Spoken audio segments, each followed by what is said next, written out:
আমাদের এই রাষ্ট্র সংস্কারের কাজ চলমান। আমাদের আমিরে জামাত ডাক্তার শফিকুর রহমান উনি একটা বক্তব্য দিয়েছেন। এই বক্তব্য কেউ কেউ ভিন্নভাবে এখন প্রচার করার চেষ্টা করছেন, অসৎ উদ্দেশ্যে সুবিধা ভোগ করার জন্য, এবং এই সরকারকে দুর্বল করে দিয়ে আর একটা অন্যায় প্রতিষ্ঠিত করার জন্য তা করা হচ্ছে।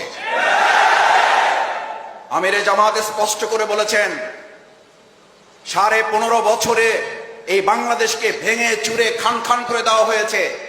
সেই বাংলাদেশকে পুনর্নির্মাণ না করে তড়িঘড়ি করে আরেকটা নির্বাচন দিলে মূলত ওই সুবিধাভোগী, ওই অন্যায় ফ্যাসিস্টে আবার হয়তো মাঝখানে একটা সুযোগ তারা গ্রহণ করবে। আমাদের একতার অর্থ যদি কেউ মনে করেন বাংলাদেশ ইসলামী ছাত্র শিবির, বাংলাদেশ জামাত ইসলামী জনগণের ভোট, গণতান্ত্রিক অধিকার এবং দেশের মানুষের ভালোবাসা এটাকে ধারণ করতে সক্ষম নয়, তাহলে তারা বোকার স্বর্গে বাস করছেন।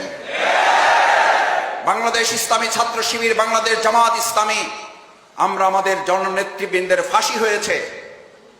আজকে এই পুরো আন্দোলনে যেমন শহীদ হয়েছে মাওলানা দেলোয়ার হোসেন সাইদি রাহিমাহুল্লাহ শহীদ, তার শুধু ফাঁসির ঘোষণার দিনে এদেশের ছাত্র সমাজ প্রায় 2.5 শতাধিক ছাত্ররা শহীদ হয়ে প্রমাণ করেছে দেশের ছাত্র সমাজ এবং জনতা এই দেশের ইসলামপন্থী দেশপ্রেমিক সাথে কত অঙ্গাঙ্গিভাবে তারা জড়িত রয়েছে।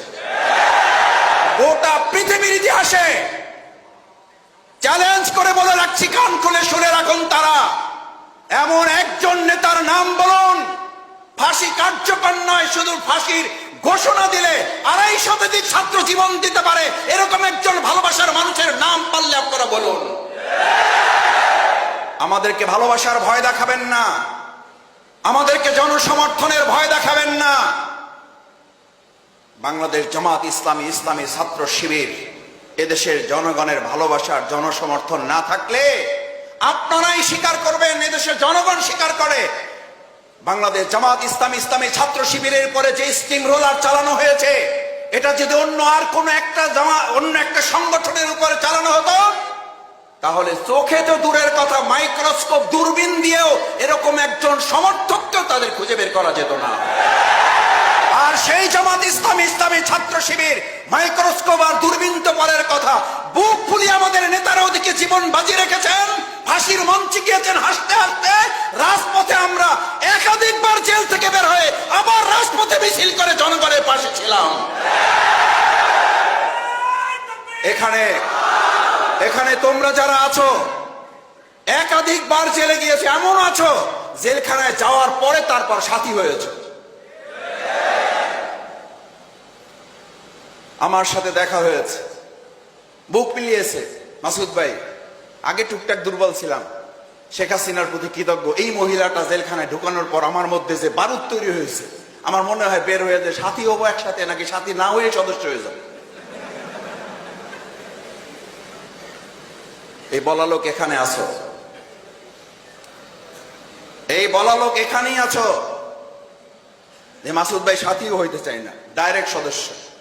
কারণ এই মহিলা যে বারুদ আমাদের মধ্যে যে অগ্নিগিরি তৈরি করেছে, কিছুই করেনি। আমি মেসে আছি, কোরআন পড়তেছি, হাদিস পড়তেছি, পড়াশোনা করছি, আমাকে এসে বলছে তুমি জামাত শিবির, তুমি জঙ্গি, তোমার দাঁড়িয়ে আছে। জামাত শিবির জঙ্গি আর রাজাকারের তকমা দিয়ে আপনি শেষ পর্যন্ত রাজাকার এবং স্বৈরাচারের তকমা নিয়ে দেশে থাকতে তো পারলেন না, চলেই গেলেন। আপনি শুধু বাংলাদেশের বিপদ না, গোটা পৃথিবীর বিপদে পরিণত হয়েছে। আপনি আমাদেরকে ঘর ছাড়া করতে চেয়েছিলেন, এখন আপনার পরিবারের সদস্যরা আপনারা নিয়ে দুশ্চিন্তায় আছে, আপনি যেন তাদের ঘরে গিয়ে আবার না ওঠেন। মনে আছে, দেখেছো ইন্টারভিউ তাদের। আমাদের স্বামী হারা করেছেন, আমাদের এই শহীদ পরিবারের সন্তান হারা করেছেন। আল্লাহ তাআলা আপনাকে জীবিত রেখে জীবিত অবস্থায় আপনাকে পরিবার হারা করে দিয়েছেন। আর আমরা তখন বুক ফিলিয়ে জনগণের ভালোবাসা, আল্লাহর রহমত নিয়ে বলেছিলাম, আমাদের অফিস হারা করেছেন, আমাদের ঘর হারা করেছেন।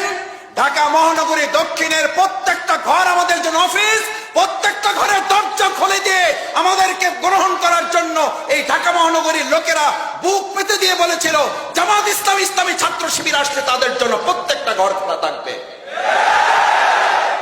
15.5 বছর ঘরে থাকি নাই, আর শেষ 15 দিন যেই ঘরে ছিলাম, আমি বারবার বলতাম, ভাই আমারে ধরতে আসলে কিন্তু আমারে যা মারবে তার চেয়ে আপনারে বেশি মারবে, বুঝেন কিন্তু, বুঝেন কিন্তু। আমি জানি না পাশ থেকে ভাবি কিভাবে শুনছে। ভাই জবাব দেওয়ার আগে ভাবি তার পাশ থেকে, জানালার পাশ থেকে, দরজার পাশ থেকে বলছে, ভাই